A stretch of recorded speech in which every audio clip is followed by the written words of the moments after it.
Presidente, en primer lugar, yo quiero hacer una aclaración, y es que este debate de control político del cual estamos aquí presentes se puede dividir en dos aproximaciones.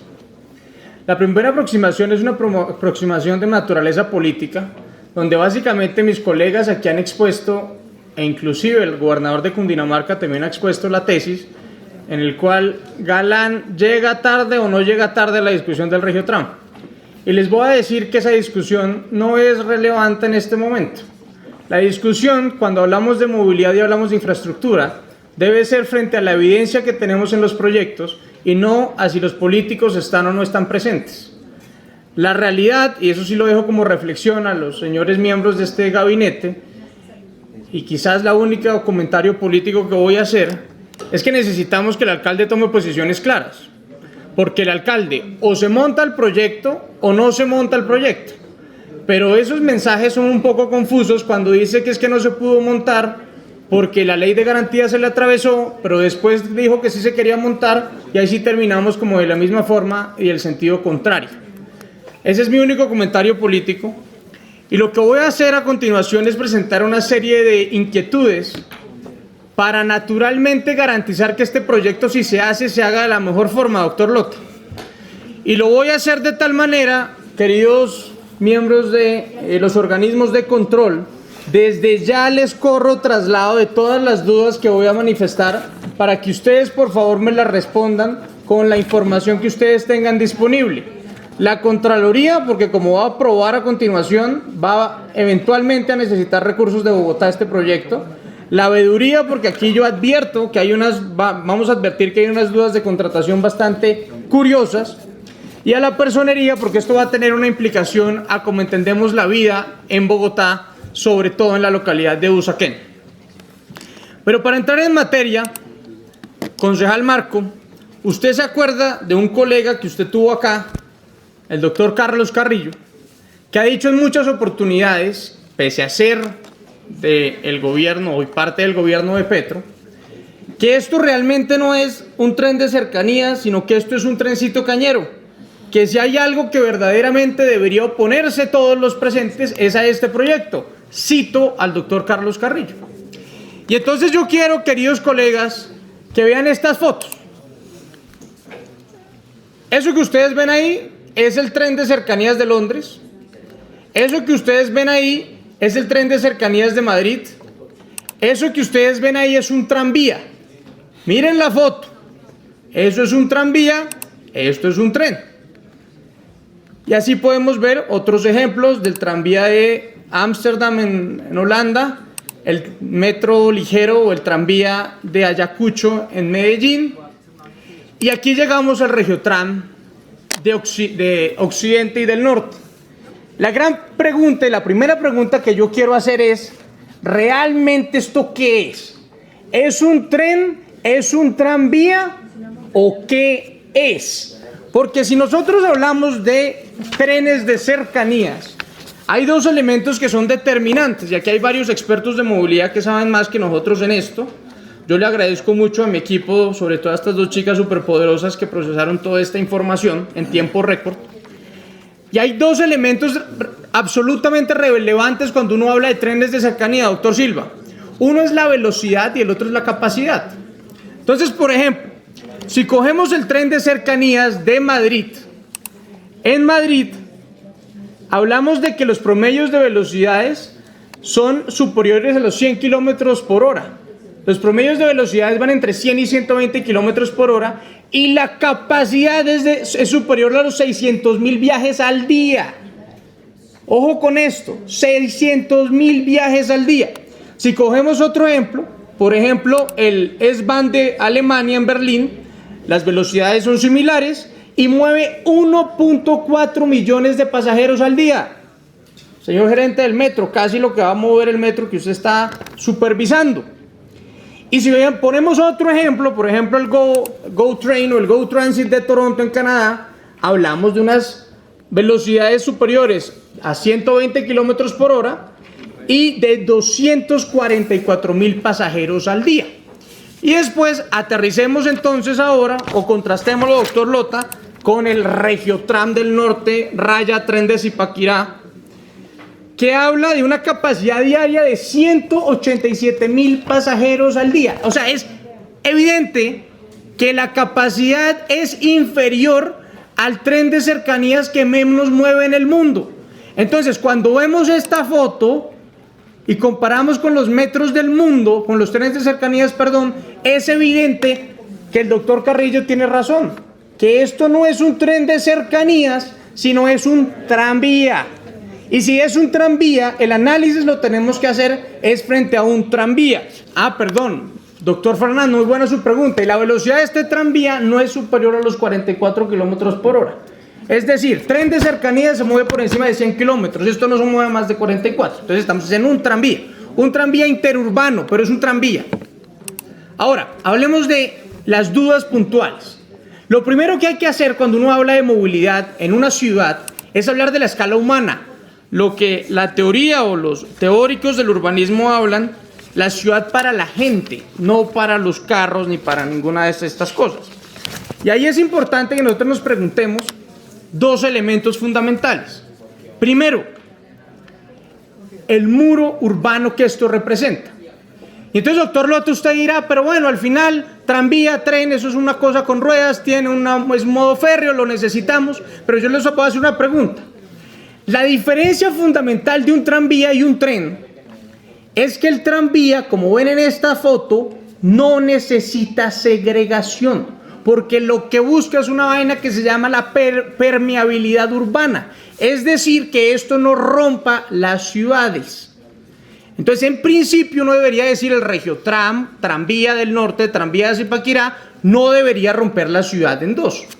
Pero si ustedes miran, queridos colegas, lo que está diciendo Cundinamarca son 17 kilómetros segregados porque los trenes van a pasar a 6 minutos de frecuencia.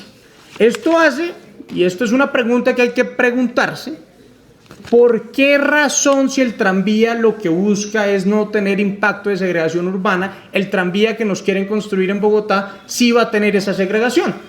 Y la explicación es por otra cosa que no aparece en el COMPES en ninguna parte, y es cómo se planean los sistemas de transporte a partir de la densificación de las ciudades. Entonces, si ustedes vieron en las fotos que yo presenté de los trenes de cercanías, esos trenes se hacen en el borde de las ciudades o llegan al borde de las ciudades. No atraviesan las ciudades por una razón muy simple, y es que al usted impactar con modos férreos en zonas ultra densificadas como Bogotá, sí o sí necesita construir muros, o sea, segregación. Y entonces eso nos abre una discusión gigante. Si vamos a crear un muro que va a partir Usaquén, por poner un ejemplo, también pensemos en el usuario más importante que tenemos en las ciudades, que son los peatones. Yo recuerdo acá que el 70% de la gente en Bogotá se mueve a pie, en transporte público o en bicicleta. O sea que si aquí queremos realmente pensar en la gente, tenemos que pensar es en los peatones. ¿Y qué está haciendo este súper proyecto? Porque es súper. Y creemos en la integración y todas estas cosas. Resulta que el proyecto reconoce que va a reducir 84 cruces peatonales. Ojo con esta cifra, queridos colegas. 84 pasos peatonales, y los va a reemplazar por 9 cruces en puente peatonal.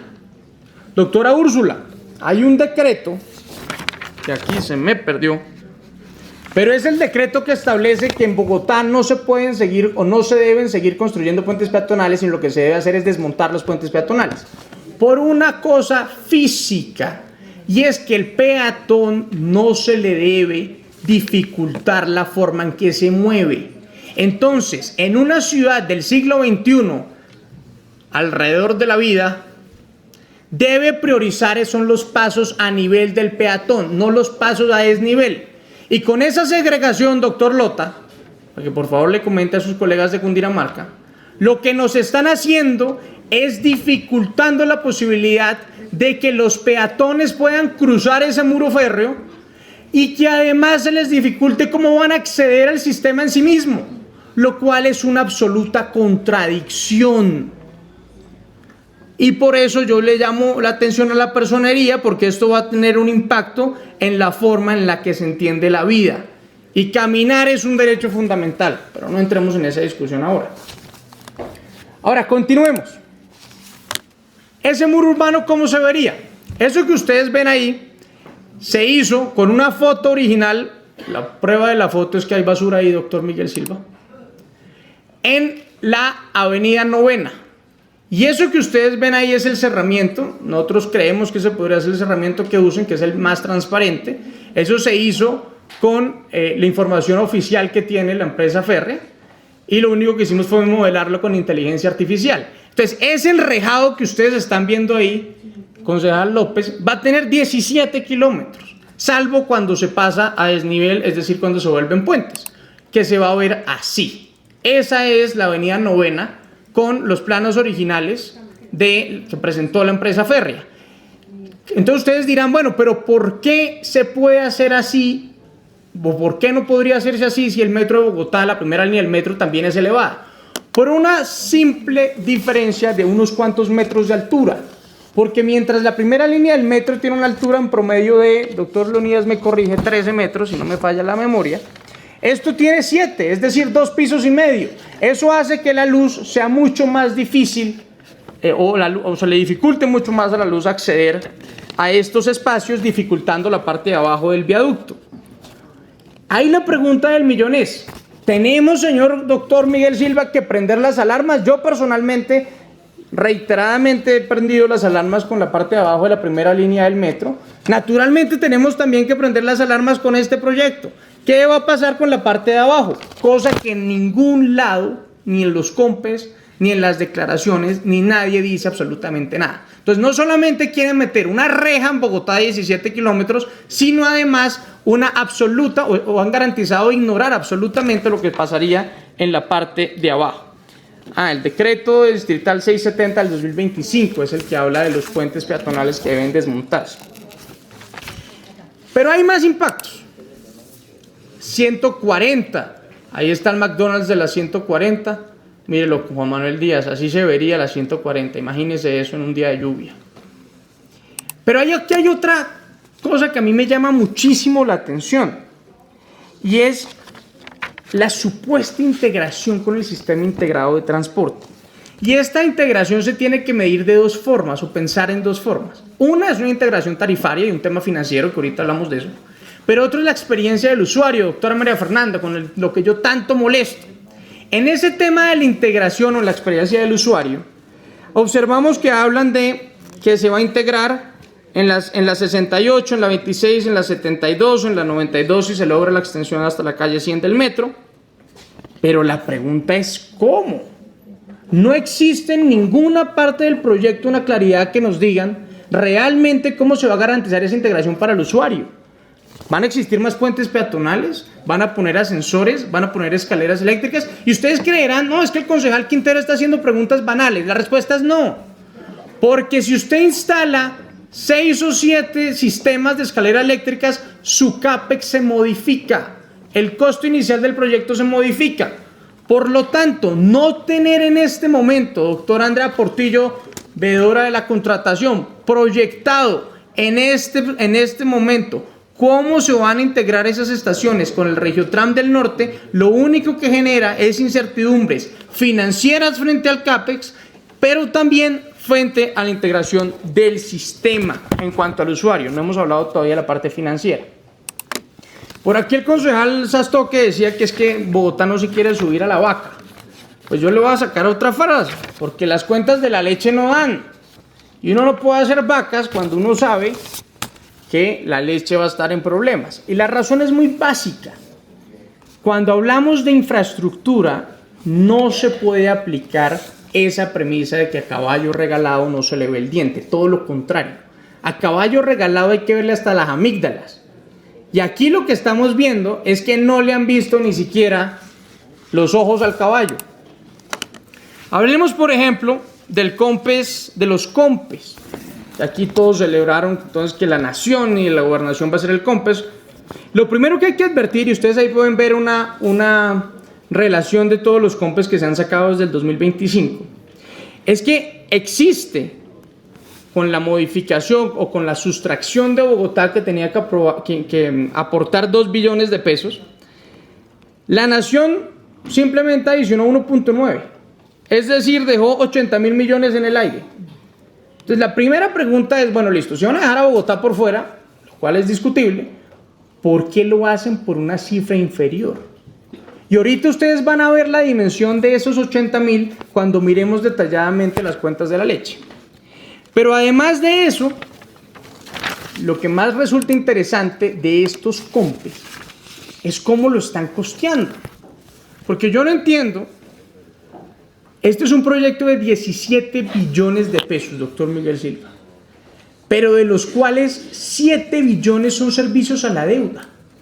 Y entonces uno dice, pero venga, doctora Ana María, usted que sabe más de esto que yo, si aquí la nación es la que está liderando el proyecto con Cundinamarca, ¿por qué razón no utilizan la garantía soberana de la nación para obtener una tasa de interés más barata con la banca multilateral y por el contrario van al IFC que da unas tasas mucho más costosas por un término mucho menor y son 10 años?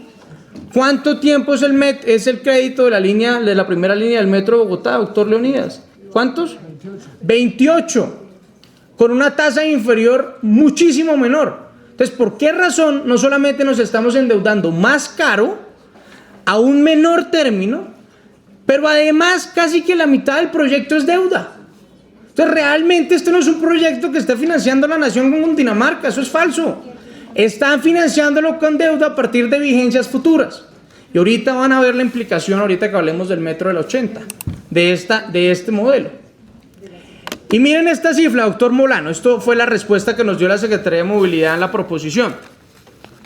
Eso que ustedes ven ahí, el proyecto o lo que están manifestando, es que hay que hacer unos pasos férreos y unos pasos de los carros, porque los trenes no se pueden interrumpir, doctor Quintero, entonces toca o mover o subir los carros o subir el tren. Y en esa subida de los carros, aquí se me perdió, son más o menos 4 puentes los cuatro puentes que tenemos que mover. Son los de la 134, la 153, la 170 y la 183. Ahora, la primera pregunta, doctor Molano, ¿hacer puentes se puede pensar genéricamente o hay unos puentes que necesitan orejas? Entiendo yo que un puente con orejas necesita más inversión que un puente sin orejas. Eso quiere decir que gran parte del CAPEX, o sea, de lo que cuesta hacer, debería responder a la necesidad de esos 4 puentes. Claro, y Cundinamarca lo hace. Dicen, vea, esos 4 puentes los vamos a proyectar en ojo, señores de la Contraloría, 183.000 millones de pesos. Con 183.000 millones de pesos van a ser 4 puentes. Pero si nosotros tomamos como referencia los puentes que ya hizo el IDU, el puente de la 153 con Autonorte, que no tiene orejas, costó 78.000 millones de pesos. Si nosotros vemos el puente con orejas de la avenida del Ferrocarril con Cali, costó 150.000 millones. Si cogemos el de la avenida 68 con la 13, son 69.000 millones. Es decir, que solamente esos 3 puentes, cuestan más o menos 300.000 millones, doctor Lota. Y aquí los de Cundinamarca están diciendo que con 187.000 van a ser, ¿cuántos otra vez? 134, 153, 170 y 183. 4 puentes, sin ni siquiera decirnos cuántos necesitan oreja. Entonces, la gran pregunta que tenemos que hacernos aquí es, ¿este proyecto realmente está bien costeado? Siguiente pregunta, amigo periodista. Si ustedes creen, como yo, que estaba absolutamente sorprendido con la estimación de costos de los puentes, pues imagínense lo que nos dicen frente al OPEX. CAPEX es lo que cuesta hacerlo, OPEX es lo que cuesta operar. Y entonces aquí, esto realmente es la vanguardia del transporte, no en Colombia, en el mundo. Doctora María Fernanda, doctor Leonidas, doctora Claudia Díaz, ustedes que han estudiado estos temas de movilidad, hasta donde yo tengo entendido, no existe ningún sistema integrado de transporte autosostenible. No existe. No existe. Es más, para los amigos que les gusta mucho Transmilenio, BRT fue el único que estuvo cerca durante varios años y no lo está. Pero entonces uno diría, bueno, si no existe ningún sistema autosostenible en el mundo, ¿por qué razón en el proyecto del Regiotram del Norte, raya tranvía de Zipaquirá, raya tren de Zipaquirá, hablan de autosostenibilidad de la operación? Y entonces miremos las cifras. Las cifras a continuación, doctor Marco. Cuando hablamos de sistemas de transporte hay que comparar dos tarifas. Una cosa es la tarifa técnica, que es la tarifa que realmente importa, que es lo que cuesta el sistema, operar el sistema, y la tarifa comercial. Si nosotros cogemos la tarifa técnica actual del sistema Transmilenio, señora gerente, está en 6.200 pesos, mientras que al usuario le cuestan más o menos 3.000. ¿Cuáles son los datos de la tarifa técnica del Regiotram raya tren, raya tranvía de Zipaquirá?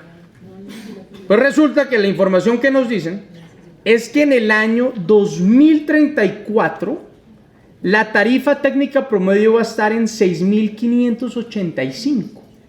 Es decir, que más o menos a 10 años el Regiotram del Norte, raya tranvía del Norte, va a ser más barato, va a ser más barato operarlo que lo que cuesta operar hoy el sistema BR3 Transmilenio.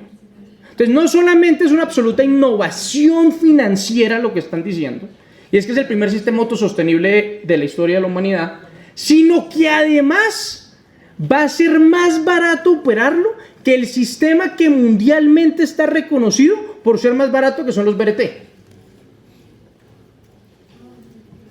No lo sé, Ernesto, es un cantante por allá. Pero oigan esta perla que es todavía mejor. Cuando le preguntamos a los señores del Regiotram cuál va a ser su tarifa comercial, miren esto. Mientras la tarifa técnica es de 6.500 marcos, la tarifa comercial promedio va a ser de 7.700. Es decir, que va a ser el primer sistema de transporte en el mundo donde la tarifa comercial es más cara que la tarifa técnica y por eso les va a dar superávit. Entonces, básicamente, si usted hace unas cuentas de la leche, usted lo que está aquí es diciendo que los usuarios van a pagar más de lo que realmente cuesta, eso va a dar un superávit y eso va a servir para mantener el sistema.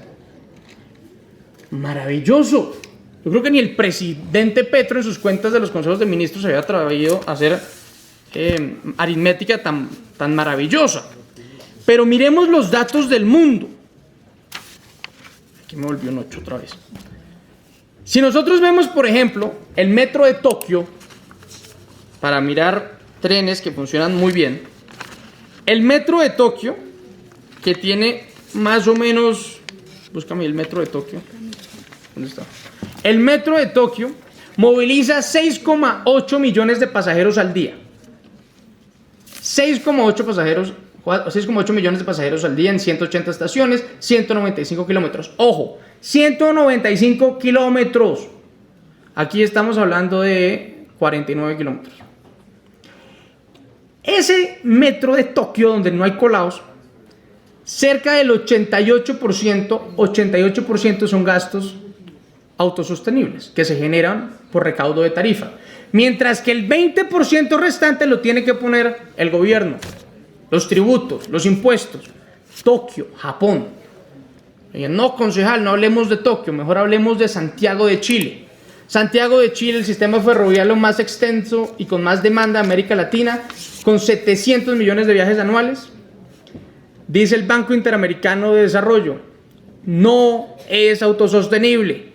El 50% de los costos operacionales del OPEX del metro de Santiago de Chile lo paga el gobierno o el Estado chileno.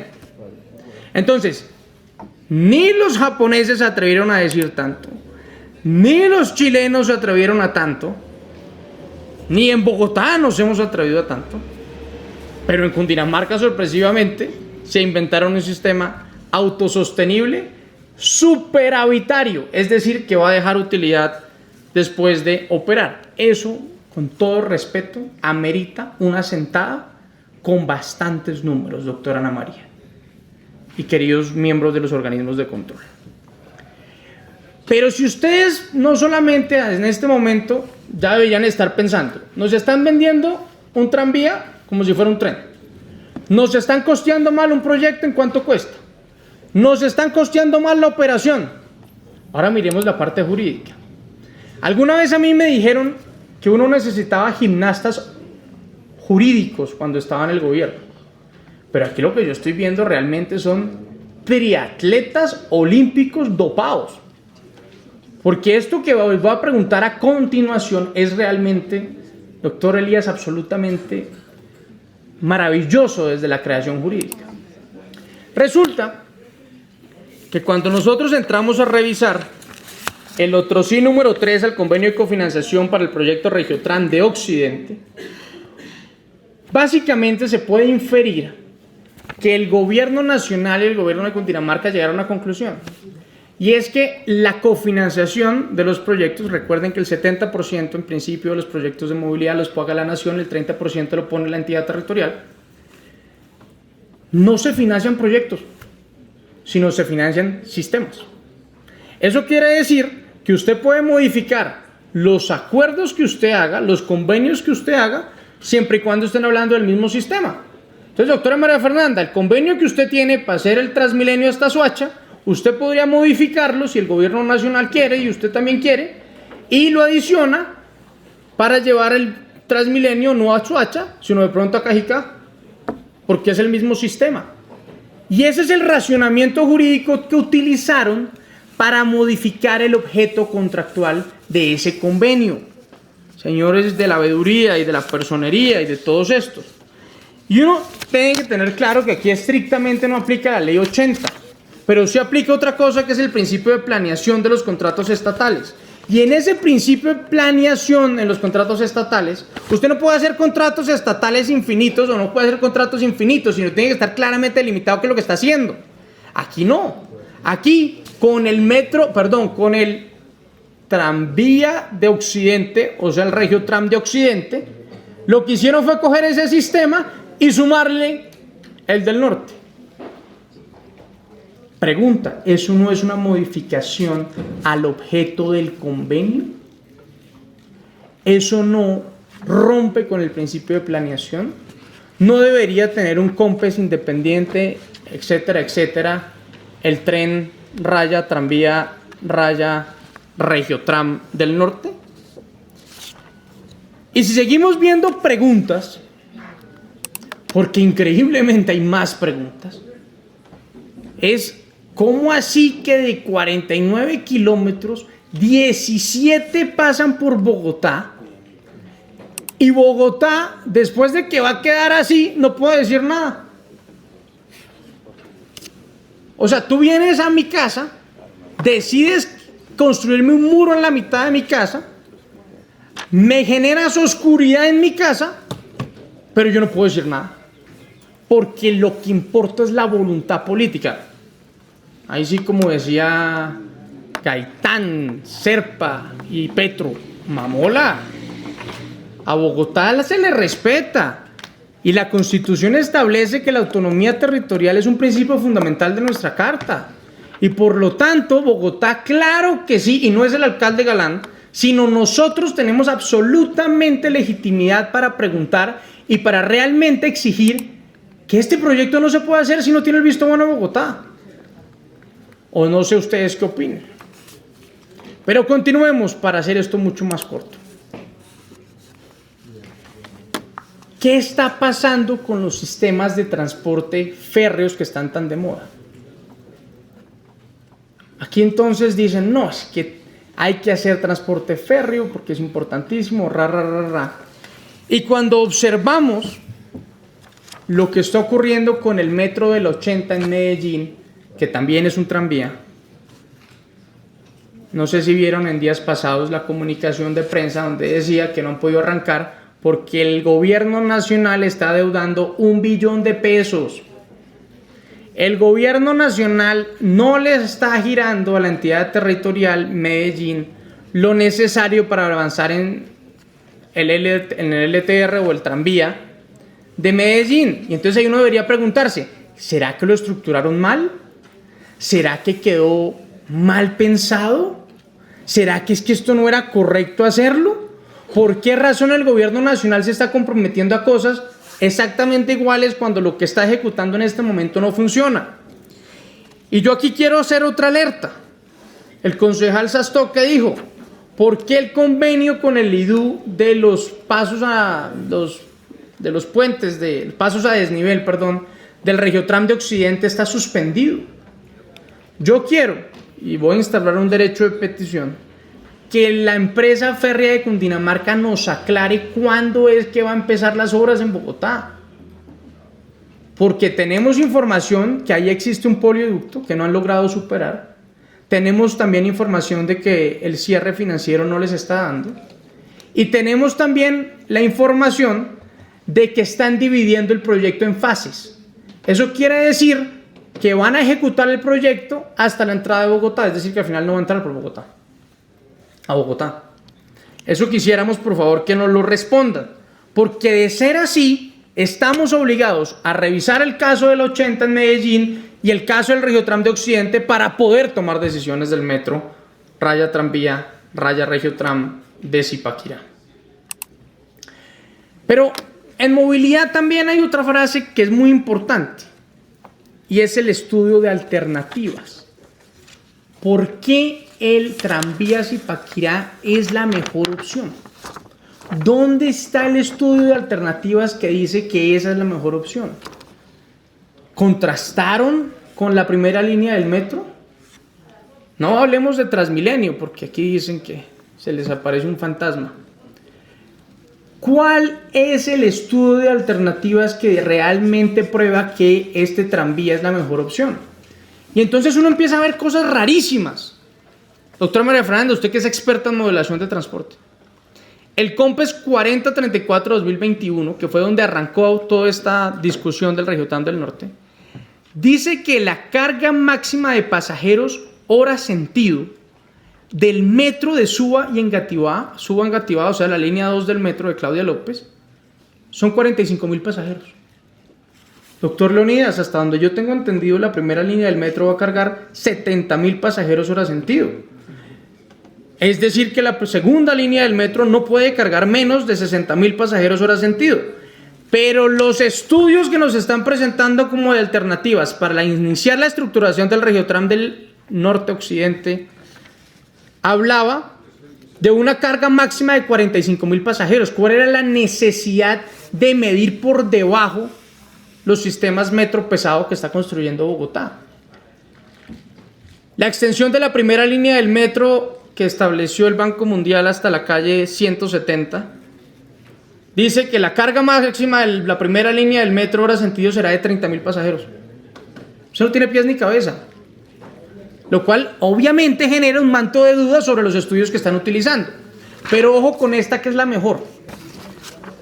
Acuérdense que habíamos dicho que este va a ser el primer sistema de transporte autosostenible, que además que es el único sistema autosostenible del mundo que cuesta menos que un BRT.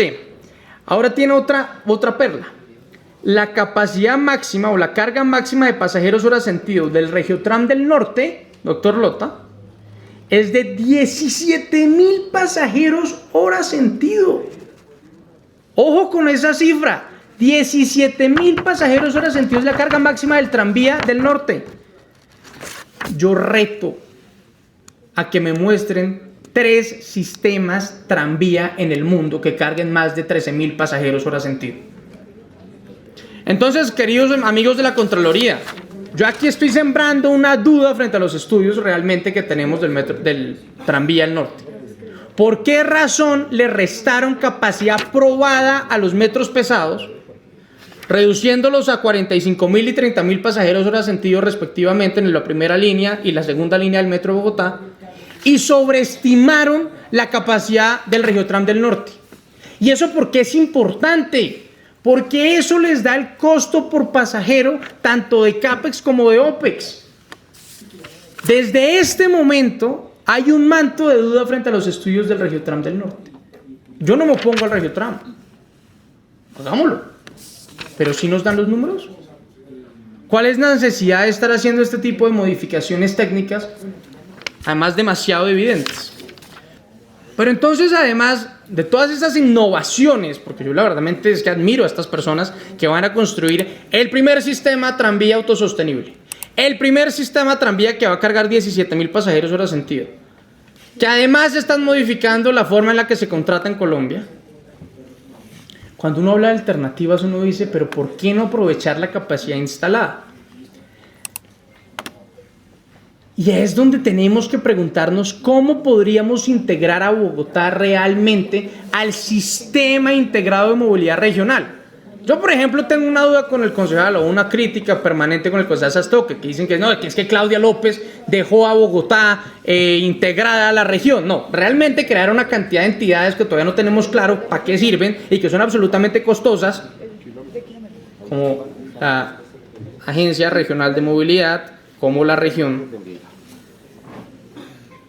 ¿Por qué es que ustedes, queridos funcionarios, doctor Lota y la estimada doctora que está al lado, cuyo nombre no recuerdo, deberían estar garantizando que los ciudadanos de la región efectivamente tengan soluciones de movilidad y no permitir que estos proyectos con tantas dudas generen inquietudes? ¿Por qué? Doctor Elías, yo sé que usted sale todos los días, los fines de semana por la autopista norte y ha padecido el trancón de la autopista norte. Por eso tenemos la obligación de solucionar ese trancón. Lo que a mí me parece increíble es que todos los estudios de absolutamente todos los modos férreos hablan de la Caro. Y dicen que la Caro debe ser, inclusive el Regiotram del Norte también lo hace, la Caro debe ser el punto de integración entre los trenes que vienen de afuera de Bogotá y Bogotá. Y entonces, ¿por qué la discusión no parte de allí? Como yo sí creo en un modo férreo, como yo defiendo el metro, pues lo que quiero proponerles es que lo que deberíamos hacer es extender la primera línea del metro de Bogotá, doctor Leonidas, no hasta la 100, sino hasta la Caro. Y en la Caro recibir la carga que viene, la carga de pasajeros de Zipaquirá, pero también de Boyacá. Lástima que no están los amigos del Verde. Ah, no, sí, allá está, doctor Espinosa. Vea, su compadre, el doctor Carlos Amaya, tiene un proyecto maravilloso que es el tren de pasajeros que traería pasajeros desde Boyacá hasta Bogotá y llegaría hasta la Caro, que están empezando a estructurar. Entonces, ¿qué sentido tiene meter un tranvía por toda la novena cuando lo que se podría es crear una gran estación multimodal en la Caro? Y miren los datos financieros. Aquí no hablamos carreta. El Regiotram del Norte tiene 49 kilómetros y va a mover 187.000 pasajeros a un costo de más o menos 17 billones de pesos. La primera línea del metro va a mover 1 millón de pasajeros al día. 1 millón versus 187.000, con un valor de 29 billones de pesos a precios de hoy. Es decir, que por pasajero, el CAPEX por pasajero de la primera línea del metro es algo así como 29 millones de pesos. Mientras que el tranvía de Zipaquirá es de 90 millones de pesos. ¿Qué sentido financiero tiene eso? ¿No tendría más sentido extender la primera línea del metro hasta la Caro y retirar ese corredor que existe por toda la carrilera y más bien hacer un parque lineal con ciclorrutas y una gran alameda que garantice la permeabilidad y haga soñar a Bogotá con ser Madrid? Esas son las discusiones que deberíamos estar dando. Entonces, queridos amigos, querido doctor Lota, la doctora a su lado, perdón, usted es del Mintransporte, la directora de la Humus del Mintransporte. Creí que usted era la RM, excúseme. Las discusiones que deberíamos estar dando es cómo la región y cómo Bogotá utiliza sus capacidades financieras limitadas para garantizar un verdadero sistema integrado de transporte a nivel regional. Porque ojo con esta perla que se me iba olvidando.